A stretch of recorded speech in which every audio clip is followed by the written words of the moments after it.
Nos comenzaremos presentando. Yo soy Luis Nasarre, soy pastor evangélico en esta ciudad de Pamplona desde hace más de 30 años y me complace muchísimo decir que estamos viviendo, aunque yo soy de Zaragoza, pero que estamos viviendo en una ciudad preciosa, en una ciudad temerosa de Dios, una ciudad que cree verdaderamente en Jesucristo como el Salvador y el Señor, y nos gusta mucho entonces estar aquí y ser de aquí. Además tenemos muchos grandes amigos y algunos de ellos de verdad creyentes fieles que aman con todo su corazón al Señor y a su palabra. Así que la manera de empezar, creo que por el tema que nos ocupa hoy, creo que es muy sencilla.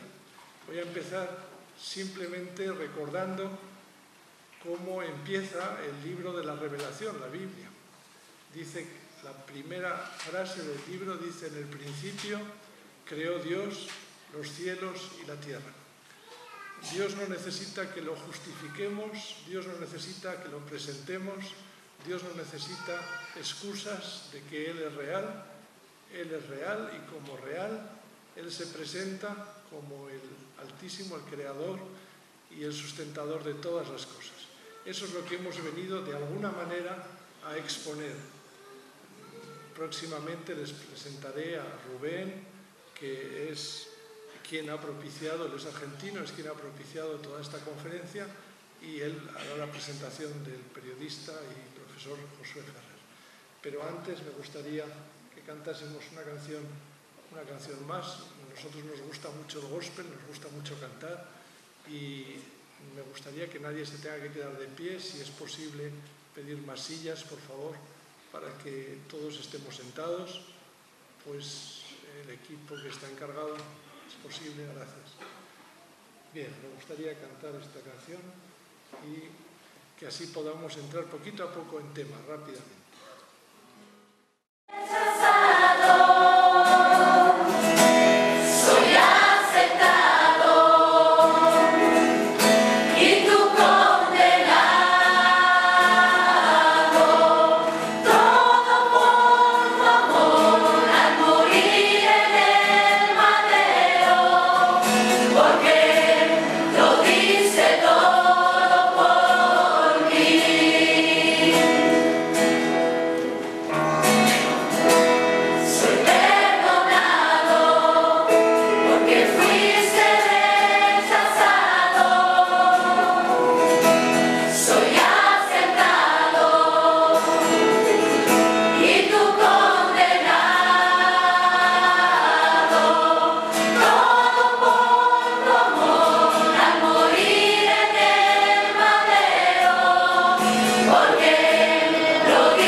Yo soy un empresario, vivo en Buenos Aires, Argentina.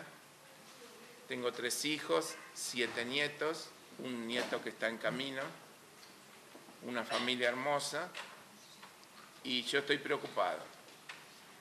Yo estoy preocupado por el mundo que mi generación le va a dejar a las generaciones que vienen, a mis hijos, a mis nietos, a mis bisnietos. Yo sé cuál es la salida, Dios me ha tocado, me usa también, me ha dado la luz para poder ver cuál es la salida. Pero muchos están atrapados y no saben cuál es la salida. El año pasado recibí un correo electrónico, como tantos recibimos, y la mayoría los borramos, pero este me llamó la atención y lo tomé. Era un reportaje a un joven que tenía 29 años, fue en octubre del año pasado, un reportaje de una radio cristiana, y lo escuché y me impactó. Me impactó porque, primero porque es joven, y yo tengo una carga especial por los jóvenes, porque son la esperanza de lo que va a venir y las actitudes que ellos van a tomar. Entonces escuché el reportaje, la periodista lo entrevistaba y él había escrito un libro que se llama ¿Por qué dejé de ser ateo? No se escucha. Entonces, estaba apagado. No se escuchó nada. ¿Nada escucharon? Sí, algo así. Bueno. Soy un abuelo que tiene 7 nietos y 3 hijos. Hermoso, es una bendición los nietos. Dice que hay 2 momentos de felicidad con los nietos, cuando llegan y cuando se van. Pero bueno, yo repito, estoy preocupado por lo que le vamos a dejar a nuestros nietos. Así que, por si no escucharon, repito que me llegó un correo y en el correo estaba el reportaje en una radio cristiana de un joven valenciano de 29 años en aquel momento, y me impactó mucho. Él escribió el libro ¿Por qué dejé de ser ateo? Bueno, rastreé, el libro fue editado en Estados Unidos, Editorial Dinámica, y me lo mandaron por PDF a través de internet, lo leí. Luego en Buenos Aires, en una librería, vi que estaba el libro, y lo empecé a comprar y a regalar a algunos amigos. Y luego me contacté con Josué. Así que realmente hicimos una relación muy interesante a través del correo y demás, conocer de su vida, de sus pensamientos y el de los míos. Y como yo venía a España por varios motivos referentes siempre a la obra de Dios, lo invité a que él presentara su libro y diera su testimonio en Pamplona. Ayer lo hicimos en Barcelona y hoy lo estamos haciendo en Pamplona. Realmente a mí me impactó, espero que a usted le guste, así que haciendo esta presentación creo que no tengo más nada que decir, lo dejo a Josué para que él cuente su testimonio. Hola, buenas tardes a todos. Es para mí pues un auténtico placer y un auténtico privilegio poder estar en una ciudad histórica como Pamplona, capital del milenario Reino de Navarra. Cuando uno pues llega a una ciudad así, se da cuenta que no es solamente una ciudad, sino que está transitando pues por un pedazo vivo de historia. Dicen que es de bien nacido ser agradecido. Entonces a mí me gustaría empezar dando las gracias. Dar las gracias a todos ustedes, primeramente, pues por haber venido. Dar las gracias pues también a Rubén Torres, a Luis Nasarre, Santiago Mancebo y en definitiva pues a todas aquellas personas que han colaborado para que bueno, pues esta charla o esta reunión o como queramos llamar pues sea posible en el día de hoy. Hace unos cuantos años yo era ateo. Bueno, más que ateo era ateísta, porque el ateo es el que considera que Dios no existe, pero el ateísta va un punto más allá.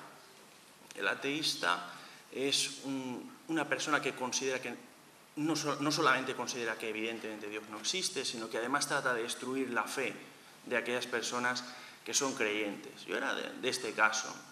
Yo recuerdo cuando estaba en la universidad, las universidades se han convertido en un foco muy importante de ateísmo. Quizás en Navarra no, porque bueno, Navarra es una honrosa excepción en Europa, pero sí que es cierto que en Europa cada vez avanza más el ateísmo y bueno, también las universidades de una forma muy especial. Yo recuerdo cuando estaba en la universidad y estaba, bueno, pues charlando con los compañeros, ¿no? Pues a lo mejor en la cafetería de la facultad o incluso en el metro, cuando teníamos un descanso entre las clases, cada vez que salía el tema de conversación de Dios, la religión, la iglesia, ese tipo de cosas, y yo ya me encargaba de que ese tema de conversación saliera, pues bueno, siempre trataba de atacar la fe de las personas que eran creyentes, siempre trataba de destruir la fe de esas personas, trataba de mostrar, bueno, pues que el ateísmo y la ciencia pues son cosas del progreso, de la modernidad.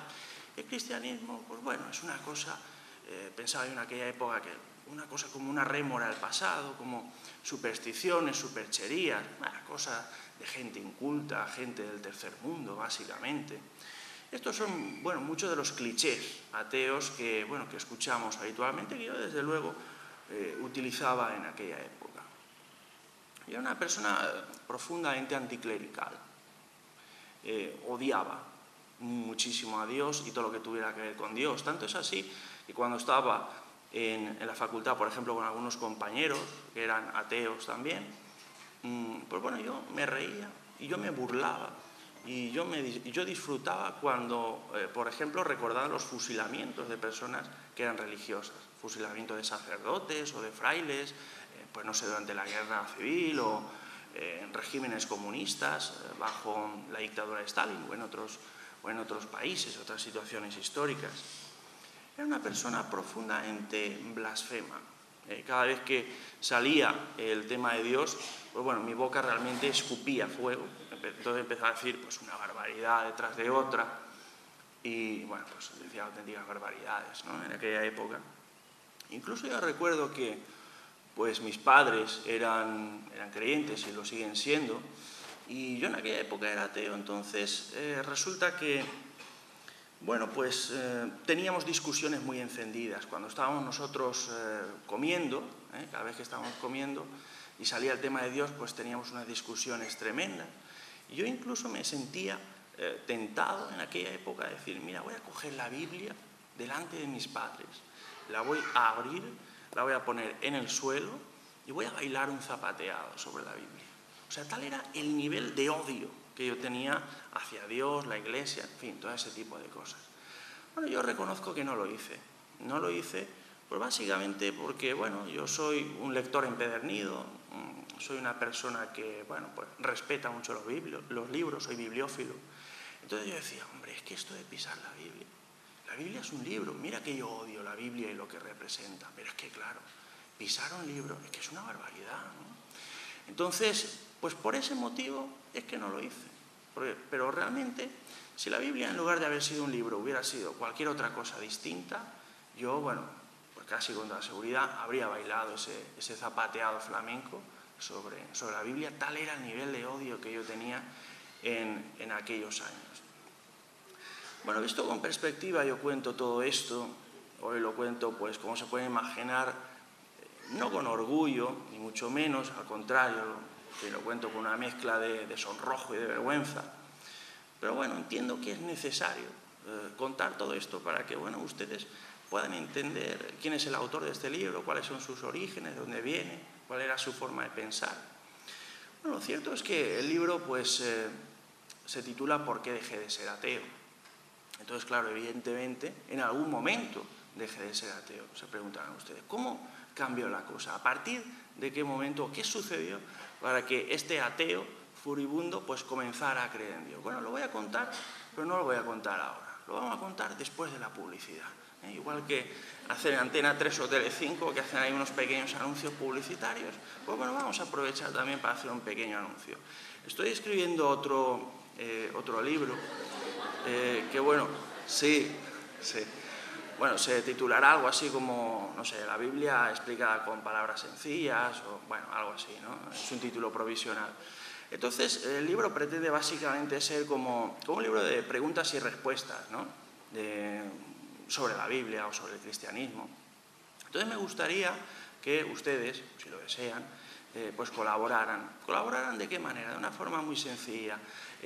Cualquier pregunta que ustedes puedan tener sobre la Biblia, no sé, cualquier curiosidad, por ejemplo, oye, pues, ¿qué es eso del pecado imperdonable? Por ejemplo, o ¿qué dice la Biblia sobre determinado tema, sobre este tema X? O, oye, ¿qué ocurrió aquí realmente? ¿O quién fue este personaje? No sé, curiosidades, dudas que pueda tener la gente. Pues lo que vamos a hacer es que vamos a repartir unos blocs como estos, 2 blocs azules, y bueno, pues se va a ir pasando por ahí y ustedes, los que quieran, pues pueden apuntar una pregunta, 2 o 3 o ninguna, si no tienen ninguna duda. Y me gustaría también, muy importante, que apuntaran su nombre y apellidos y la ciudad de residencia, pues Pamplona o la ciudad que sea. Entonces, con lo que sean las preguntas más interesantes, las preguntas que más veces se repitan, etcétera, haremos una selección, publicaremos un libro y, por supuesto, el nombre de las personas que nos han enviado las preguntas aparecerá y, por supuesto, también un agradecimiento hacia esas personas. Entonces, necesitaría que se lo repartieran. Lo van pasando ustedes ahí. Uno de aquel lado y otro. Bueno, después de este pequeño anuncio publicitario, ya que hemos hecho el pequeño corte, bueno, ¿por dónde iba? Ah, sí, les estaba diciendo que yo era una persona profundamente atea, blasfema, anticlerical, bueno, ese tipo de cosas. Y llegó un momento en que la cosa empezó a cambiar. Cambió a partir de conocer yo a una persona que era genuinamente cristiana. Era una persona que a mí me impresionó muchísimo. Conocí a una persona, una muchacha de Venezuela, que le llaman Liliana Lizcano, y era una persona tremendamente cristiana. Hicimos una buena amistad, teníamos cosas en común, nos llevábamos bien. Pero bueno, cuando surgía el tema de conversación de Dios, etcétera, etcétera, ahí teníamos unas discusiones muy encendidas y bueno, había ahí verdaderas polémicas, ¿no? Pero a mí me impresionaba mucho que Liliana era distinta de los cristianos que yo había conocido, ¿no? Porque ella era una persona que, por ejemplo, ella oraba por mí. Yo decía, pero vamos a ver, Liliana, tú no sabes que yo soy ateo. ¿Qué haces? ¿Por qué estás orando por mí? Te has vuelto loca. Por supuesto, estás perdiendo el tiempo, Liliana, por supuesto, pues estás orando a un ser que por supuestísimo no existe, es absurdo lo que estás haciendo, le decía yo en aquella época. Pero bueno, dije, bueno, está bien, no sé. Entendía que era su forma de preocuparse por mí o de mostrarme su afecto. Entonces dije, bueno, está bien, quiero hacerlo. Tampoco es nada malo. Si tú disfrutas así, bien. Ella era una persona que siempre a mí me impactó muchísimo, que siempre me trató con mucho cariño, con mucho amor, con mucha amabilidad, que es como Jesucristo trataba a todas las personas y que es como un cristiano debería tratar a los ateos, pienso yo. Porque yo les voy a hacer una pregunta. Esta es una pregunta, cuidado, es una pregunta de nivel, es una pregunta de examen. Solamente los más inteligentes son capaces de responderla. Bueno, yo les voy a preguntar, ¿con qué se apaga el fuego? No lo sabe nadie. Nadie lo sabe en esta sala. Oiga, ustedes me dan miedo. Si nadie sabe en esta sala, me está diciendo ahora mismo que hay un incendio en esta sala y nadie sabe con qué se apaga. Nadie lo sabe. Ah, con agua. Bueno, con agua.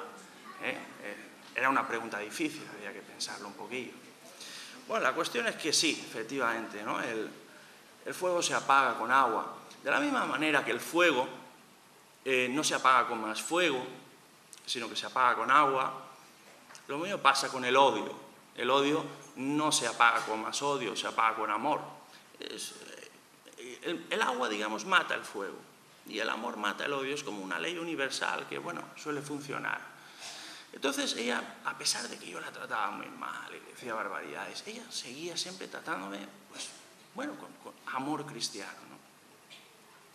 Una de las cosas que yo me quejaba mucho en aquella época que yo era ateo, y bueno, la verdad es que también me sigo quejando, no tanto en la actualidad, pero bueno, también, era la hipocresía y el fariseísmo, ¿no? De muchas personas que dicen ser cristianas. Yo decía, fíjate, los cristianos, qué asco me dan.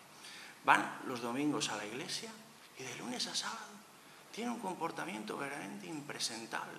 Es un comportamiento tan vergonzoso que incluso a mí, que soy ateo, me da vergüenza. Sin embargo, ellos, mira lo que hacen. Sentía un asco tremendo. Es decir, ¿cómo puede la gente ser tan hipócrita? Sin embargo, en el caso de Liliana era distinto, porque Liliana tenía un comportamiento verdaderamente intachable. Tenía un comportamiento correcto, las 24 horas del día, 365 días del año. Bueno, por supuesto todos somos pecadores, ¿no? Es evidente, yo el primero. No soy ningún santo, soy un pecador, y todos lo somos. Pero bueno, siempre en medida de lo posible hay que tener un comportamiento que más o menos sea correcto. Y yo quería criticarla, ella decía, voy a ver si te pillo por algún lado, a ver, para criticarte, pero no podía. Entonces, esas tres cosas me hicieron darme cuenta de que ella era distinta a las personas que había conocido, era distinta a los cristianos que yo había conocido hasta ese momento. Era una persona que oraba por mí, era una persona que me trataba con mucho amor, con mucho cariño, con amabilidad. Y era una persona, bueno, por supuesto seguimos siendo amigos después de tantos años. Y bueno, y era una persona que además pues tenía ese comportamiento verdaderamente intachable. Entonces me di cuenta que ella era especial, era como si tuviera una luz interior, no sé, como esas personas que dicen, no sé, como Teresa de Calcuta o Vicente Ferrero, esa gente que dices tiene una fuerza interior, tiene un amor interior que ilumina al resto de la gente, ¿no? Entonces me di cuenta que tenía algo especial y esa cosa especial simplemente era Dios. Y a partir de ahí pues quise conocerlo y bueno, pues me convertí. No fue una conversión de la noche a la mañana, pasaron algunos meses. Y bueno, la verdad es que mi vida cambió de forma radical. Cambió de forma radical porque, bueno, en la época en que yo era ateo, pues tenía un odio profundo, una gran amargura. Bueno, tuve intentos de suicidio, tenía discusiones muy fuertes con mi madre. Bueno, tampoco quiero entrar mucho en detalles, ¿no? La cuestión es que a partir de ahí sentí como si yo hubiera sido sanado de todas las heridas que tuviera y a partir de ahí empecé a tener paz. Por supuesto, un cristiano, una persona que es creyente, pues claro, también tiene problemas porque, claro, ¿qué es la vida sino una sucesión de problemas, ¿no? Tienes ahí una adversidad, tienes otra, en fin, cosas que van saliendo. Pero ahora cuando tengo cualquier problema ya no me preocupo, no me amargo, porque tengo paz. Sé que si este problema yo no lo puedo resolver, va a ser Dios quien lo resuelva. Entonces, a partir de ahí, a partir de convertirme, pues empecé a estudiar y a leer más la Biblia, empecé a documentarme, empecé a buscar información. Y dije, oye, ¿qué pasa? ¿Por qué no escribo un libro, qué sé yo, sobre los argumentos ateos, ¿no? Este libro, que se titula ¿Por qué dejé de ser ateo?, pues bueno, cuenta un poco mi experiencia personal, pero sobre todo lo que pretende ser es una respuesta a los 50 argumentos ateos más habituales. Todos hemos escuchado argumentos del estilo de, a ver, si Dios existe, ¿por qué no lo ha demostrado nadie? O, por ejemplo, si Dios existe, ¿por qué permite que haya desgracias en el mundo, injusticias? O Jesucristo, bueno, Jesucristo solamente era un profeta, era un hombre, pero no era Dios. Todos hemos escuchado ese tipo de argumentos. Entonces, ahí lo que son los 50 argumentos ateos más habituales, se le pretende dar una respuesta desde un exateo, y es una respuesta que se da desde la filosofía, desde la religión, desde el sentido común y sobre todo también desde la ciencia. Porque el ateo, por lo general, es una persona que, bueno, pues valora muchísimo la ciencia, la tiene en una altísima estima, ¿no? Entonces, algunos ateos, por ejemplo, vamos a comentar algunos pequeños ejemplos. Algunos ateos nos dicen, mira, si Dios existe, ¿por qué no lo habéis demostrado? Porque al fin y al cabo el que afirma una cosa es el que tiene la obligación de demostrarlo. Claro, las cosas funcionan así. Yo me pregunto, mira, si quisiéramos demostrar la existencia de Dios, ¿podríamos hacerlo con los medios de los que disponemos? ¿Con los medios científicos de los que disponemos? Por el amor de Dios, si tenemos una ciencia tan ridícula, esa ciencia que algunos ateos idolatran, una ciencia que es incapaz de curar el constipado. Cada vez que llega el invierno la gente se resfría. Una cosa tan simple como el constipado, no estoy hablando del SIDA o del cáncer, el constipado. Una cosa tan simple. Eso, nuestra poderosa ciencia, nuestra idolatrada ciencia, es incapaz de curar una cosa tan simple como eso. Si ni siquiera hemos conseguido salir del sistema solar, y mira que es un sistema pequeñito, si no conseguimos conseguir esas cosas, si no logramos esas cosas, ¿cómo vamos a poder demostrar la existencia de Dios? Con una ciencia tan ridícula, tan primitiva y tan limitada como la que tenemos. Empecemos primero por curar el resfriado y luego ya nos marcaremos otros objetivos mayores. Algunas personas dicen, bueno, pero Dios no existe. ¿Cómo? Claro, no existe porque no se ha demostrado. Yo creo que hay determinadas cosas que sí que existen, aunque no se puedan demostrar. Por ejemplo, yo creo que el amor existe. Y pienso que el amor existe aunque no se pueda demostrar, porque al fin y al cabo no podemos demostrar la existencia del amor con una, no sé, con una ecuación matemática, por ejemplo, o con una probeta en un laboratorio. El amor no se pesa, no se toca, no puedes decir, mira, te quiero 30 metros cúbicos de amor o te quiero 20 kilómetros de amor, no puede ser. No se puede demostrar empíricamente. Claro, habrá quien diga, no, perdona, ¿acaso mi mujer o acaso mi marido no me demuestra con sus palabras y con sus acciones que el amor existe? Bueno, está bien, te lo admito, pero yo creo que ese razonamiento no lo darían como válido en ningún laboratorio del mundo. Eso no sería, digamos, una demostración empírica de nada. Y no por eso no porque no podamos demostrar con una raíz cúbica o con una raíz cuadrada que el amor no existe, no por eso vamos a decir que no exista. Hay cosas que existen, aunque no las podamos demostrar. Hay cosas, sin duda, que existen, aunque no las podamos ver. Bien, hace cuestión de unos pocos años, creo que 5 o 6 más o menos, pues los científicos de la NASA dijeron una cosa que a mí me llamó mucho la atención. Dijeron, atención, que el 95% del universo, cuidado, 95% del universo es invisible.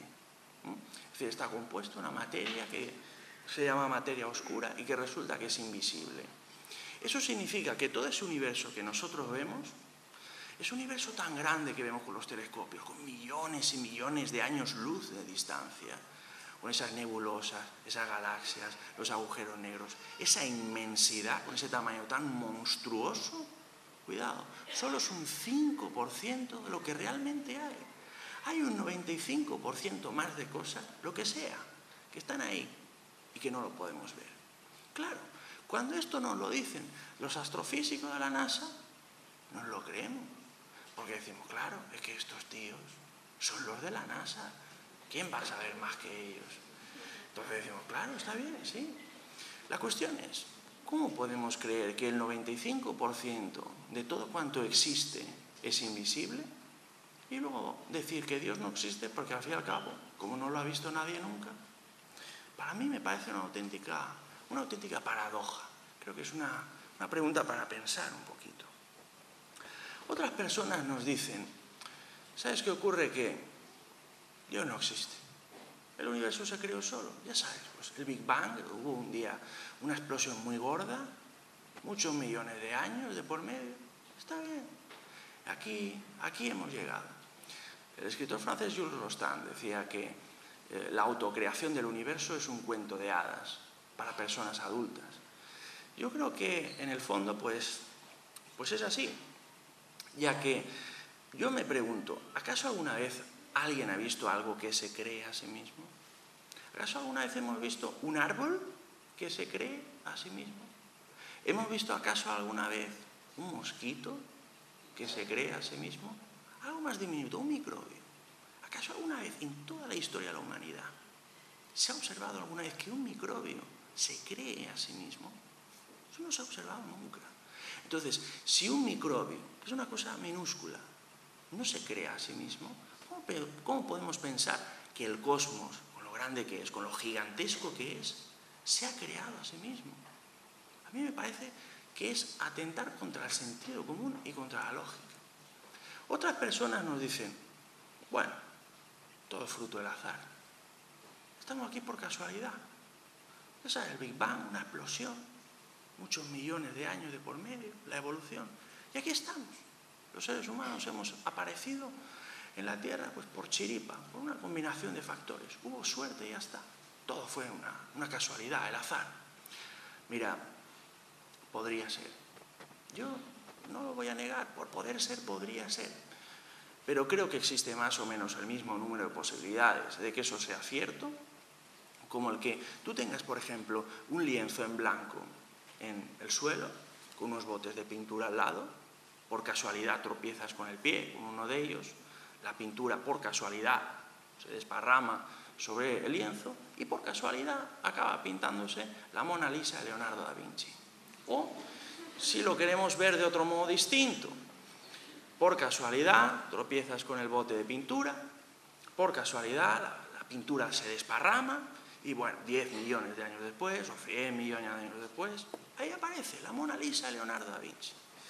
Bueno, yo podría admitir, dijéramos, mira, si estamos hablando de un cuadro de arte moderno, yo no sé si han visto esos cuadros absolutamente espantosos, esos cuadros horribles, ¿no? Que dicen, bueno, pero este cuadro lo puede pintar un niño de 4 años, es un pecado que lo estén exhibiendo en un museo, ¿no? Bueno, ven esos cuadros tan horribles, que son 4 pinceladas absurdas, que parece que hayan cogido un bote de pintura, han lanzado 4 manchas y ahí se ha quedado, ¿eh? Y ahí lo están exhibiendo y ahí pasan unos finolis por el museo y digo, oh, es una obra de arte, es una maravilla. Bueno, está bien, yo lo puedo admitir. Si nosotros tenemos un engendro así, porque eso ni es arte ni es nada, eso es una tomadura de pelo, cuando nos encontramos un cuadro de estas características, está bien, yo puedo admitir que eso ha salido por azar. Puedo decir, está bien, tú tenías el cuadro en el suelo, tropezaste con el bote de pintura, la pintura se desparramó, hay 4 manchas absurdas, está bien, ahí está, exhibiéndose en un museo y la gente pagando por verlo, muy bien. Puedo admitir que eso ha salido por azar. Pero lo que yo no puedo aceptar nunca en la vida es que una persona venga con la Mona Lisa, con la Gioconda de Leonardo da Vinci y me diga, no, mira, esto ha salido por azar. Mentira, porque eso tiene un nivel de complejidad, eso tiene un nivel de perfección, eso tiene un nivel de inteligencia, eso tiene un nivel de contraste de luces y sombras, tiene un nivel de perfección, en definitiva, que no puede salir por casualidad. Porque, señores, las cosas que en la vida salen por casualidad, ninguna de ellas sale con un altísimo grado de perfección y con un altísimo grado de complejidad. Y cuando uno ve la Mona Lisa de Leonardo da Vinci, automáticamente se da cuenta de que hay un creador. Y esto no es un acto de fe, esto es tener 2 ojos en la cara. Claro, yo lo veo ahora así. En aquella época era distinto, tenía una venda en los ojos. Entonces no podía ver. Si estuviéramos hablando que tenemos un universo que dices, mira, está bien, es una patata de universo. Ahí tienes las estrellas que, mira, se encienden y se apagan. Tienes ahí, pues no sé, los planetas van sueltos, van por ahí dando tumbos. No sé, Saturno y Júpiter esta semana han chocado como 2 trenes que impactan frontalmente. Está bien, y ya está, yo lo admito. Es un universo caótico, es una anarquía, es una locura. Puedo admitir que ese universo ha salido por azar, porque dices, bueno, ¿qué le vamos a hacer?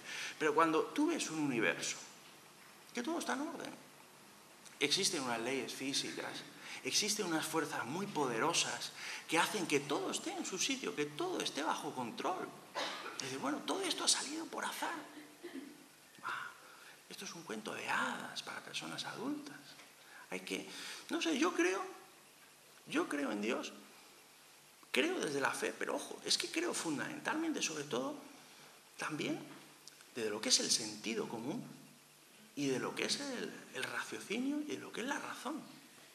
Este libro en sí lo que pretende simplemente es mostrar al ateo que, bueno, pues que con diversos argumentos, pues que creer en Dios es una posibilidad muy certera, que creer en Dios desde luego es mucho más razonable, es mucho más racional y mucho más científico de lo que muchas personas, pues, a priori puedan creer.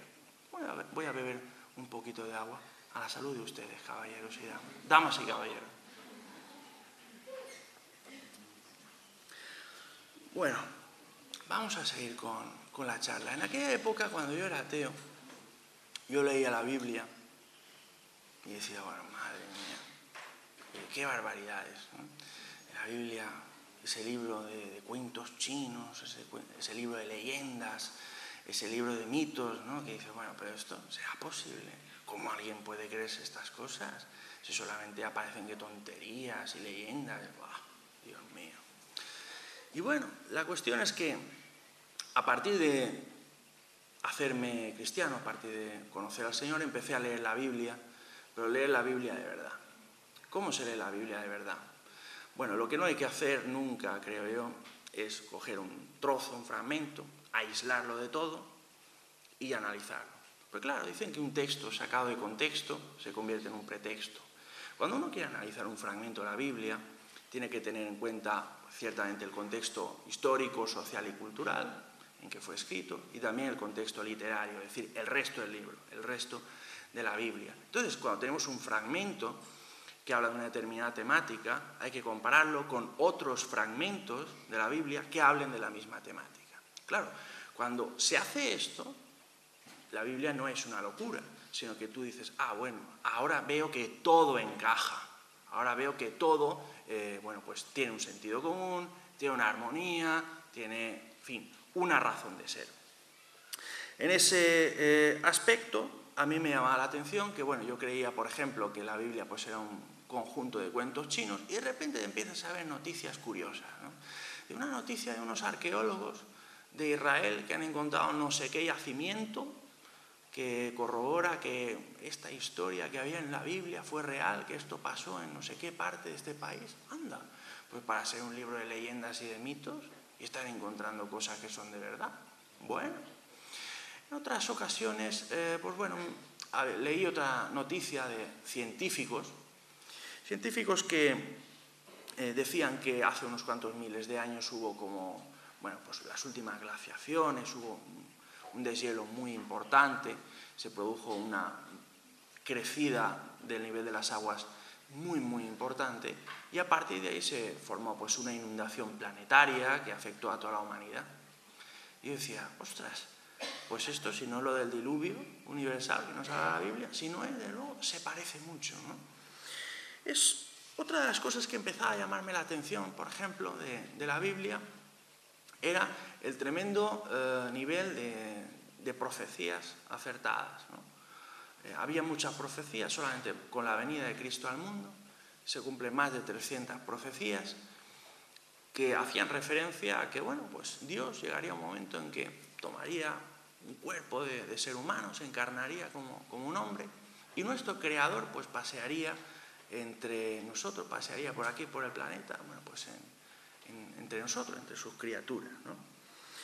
Pero, por ejemplo, si ven ustedes la noticia de ahora mismo de actualidad, ahora mismo se está hablando de que Irán, que se quiere tener reactores nucleares, no sé qué, que eso puede provocar una guerra en Oriente. Bueno, hay una profecía también que habla de que llegará un momento en que Israel e Irán tendrán una guerra, y Irán será vapuleado. Yo no sé si será por este motivo los reactores nucleares o por cualquier otro motivo, más adelante. Incluso otra noticia, es que me gusta mucho leer, ¿no? Me llegó una vez una noticia de que decían que se había desarrollado una tecnología con la cual se iba a preparar el dinero del futuro. Decían que el dinero del futuro va a ser como un microchip, ¿vale? Es decir, se va a eliminar se va a eliminar lo que son los cheques, las tarjetas de crédito, las monedas, los billetes, todo eso se va a suprimir, ¿no? Entonces pondrán un microchip a una persona pues en la mano, pues igual que el microchip este que tienen los perros, igual. Entonces tú irás con tu microchip a comprar al Mercadona, te pasarán el lector, y de ahí te descontarán de la nómina o de los ahorros, te descontarán la compra y ya está.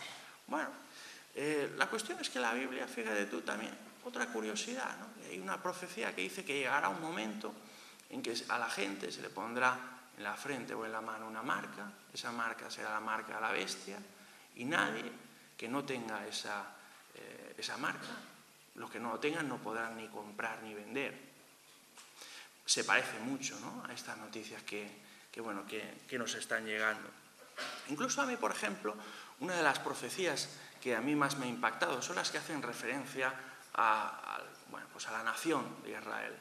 En la antigüedad existía el antiguo reino de Israel y había una profecía en que Dios decía, mira, como sois desobedientes, va a llegar un momento que yo voy a deshacer vuestro país.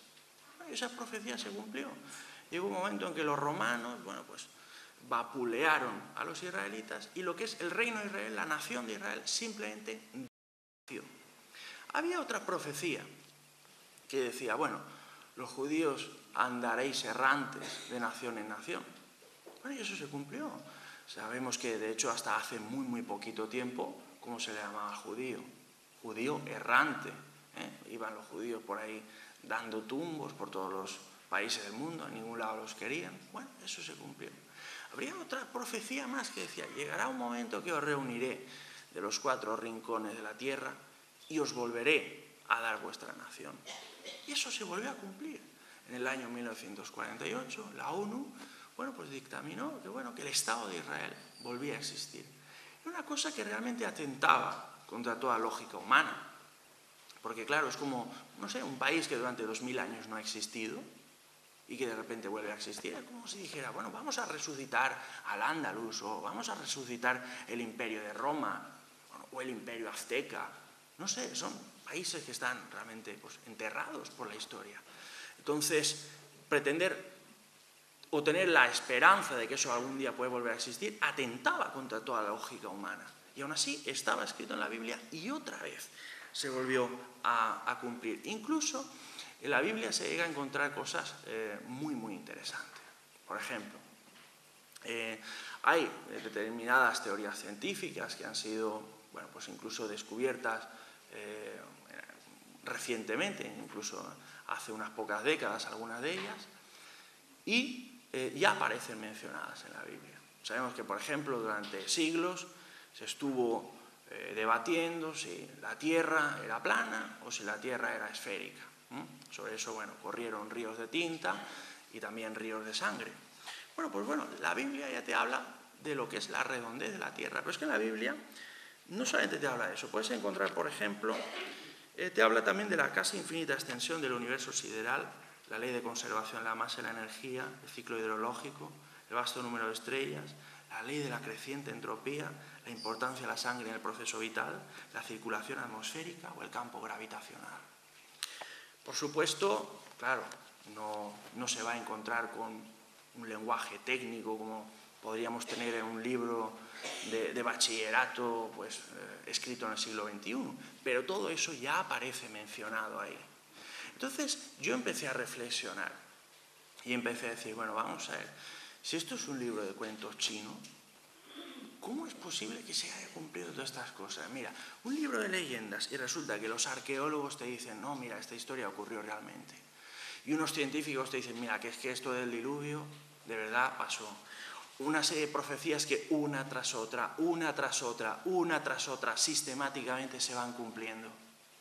O incluso, bueno, pues que teorías científicas que han llegado a ser descubiertas hasta hace muy poco con el paso de los años. Entonces dices, ¿cómo es posible que si la Biblia es un libro de cuentos chinos, un libro de leyendas y de mitos, se haya cumplido todo eso? Yo puedo admitir, del sentido común, decir, mira, un libro de mitos puede acertar una cosa, puede acertar dos, puede acertar tres, pero cuando acierta una tras otra, entonces es que ya no es un libro de cuentos chinos. Entonces es que ese libro es especial, ese libro es la palabra de Dios. Ese libro es, digamos, el libro de instrucciones que nuestro Creador nos dio a los seres humanos para que nosotros podamos vivir la vida acorde a su voluntad. Hay ateos que pueden decir, bueno, está bien, supongamos que hay un Dios. ¿Por qué tiene que ser el Dios cristiano? A ver, hay tantas religiones. ¿Por qué no va a ser la religión verdadera el Islam o el budismo o cualquier otra? Lo cierto es que hay muchos nombres para la religión en el mundo, pero en el fondo todas las religiones, a excepción de la cristiandad bíblica, todas encajan dentro de la misma categoría. Todas las religiones te explican que tú vas a obtener un premio en la otra vida. Llámale cielo, paraíso, nirvana, llámale como quieras. Y que ese premio tú lo vas a obtener con tus propios méritos. Pues ya sabes, ¿no? Haciendo buenas obras o cumpliendo con determinados rituales religiosos. La Biblia te explica que todo eso está muy bien, pero que es insuficiente. Que es insuficiente por la sencilla razón de que todos somos pecadores y al tener pecado, bueno, pues quedamos destituidos de la gloria de Dios, quedamos apartados, ¿no? de la gloria de Dios y el cielo, de algún modo, se cierra las puertas del cielo. Porque todas las personas Incluso las personas más buenas, incluso las personas más santas, también esas tienen pecado. Y Dios en su, digamos, en su perfección o en su santidad no puede permitir que alguien con pecado esté en su presencia. Es como si vamos a hacer no sé, un acto muy importante, un acto que va a estar, pues, qué sé yo, va a estar el rey don Juan Carlos y va a estar el presidente de Navarra y van a estar, pues no sé, el presidente del gobierno español y bueno, gente así muy importante. Y de repente tú apareces con tu traje de corbata y tal, pero ahí tienes un manchurrón de tinta, ¿no? O vas un poco sucio. Claro, no te van a decir, pase usted, te van a decir, oiga, cámbiese la camisa. Aquí hay gente importante, no te van a dejar pasar con una mancha. Y ahí nosotros, los seres humanos, tenemos un problema muy grave. Y es que ese problema es que todos somos pecadores, todos, bueno, pues tenemos pecado. Por lo tanto, la única forma que tenemos de salvarnos es aceptar a Jesucristo. Es decir, no es que nosotros mismos, por nuestro mérito, nos salvamos, sino que es Dios el que manda a su Hijo, el que manda a Cristo, y es Él el que te salva a ti. Yo pensando en lo que son, bueno, pues personas que a lo mejor pues, no sean creyentes o que pueda haber en la sala, voy a poner un ejemplo muy gráfico y creo que se va a entender bien. Pensemos en una persona que no sabe nadar. Esa persona que no sabe nadar tiene la brillante idea de lanzarse, de zambullirse en una piscina honda. ¿Qué va a ocurrir? Pues esa persona se va a ahogar, lógicamente. Las religiones del mundo le van a decir, tranquilo, tú por tus méritos te vas a salvar. Tú por tus méritos vas a salir de esa piscina adelante, sálvate. La Biblia dice otra cosa. La Biblia dice, ¿tú no te das cuenta que tú no vas a poder salvarte a ti mismo? ¿Tú no te das cuenta que no sabes nadar? Tú lo que necesitas es que un socorrista se zambulla en esa piscina y te pueda rescatar. Pues bien, ese socorrista es Jesucristo. Por eso es tan importante que nosotros podamos aceptarlo pues como Señor y Salvador de nuestras vidas, ya que a través de su sacrificio es que Él vino a salvar a la humanidad. Estamos, bueno, pues terminando ya, ¿no? esta pequeña charla. Hemos visto solamente pues muy por encima, ¿no? Algunos de los argumentos que se pueden encontrar en el libro. Insisto que la intención del libro es sobre todo hacer reflexionar. El libro puede ser muy útil para personas creyentes, para personas que sean cristianas, para, bueno, a lo mejor conocer mejor la mentalidad de un ateo, o para, bueno, a lo mejor dar más argumentos a su fe o a sus creencias. Y puede ser también muy útil para una persona que sea atea o agnóstica a la hora de, bueno, ver respuestas que se le dan a sus inquietudes y se las da precisamente una persona que ha sido atea y que ha sido anticlerical, ¿no?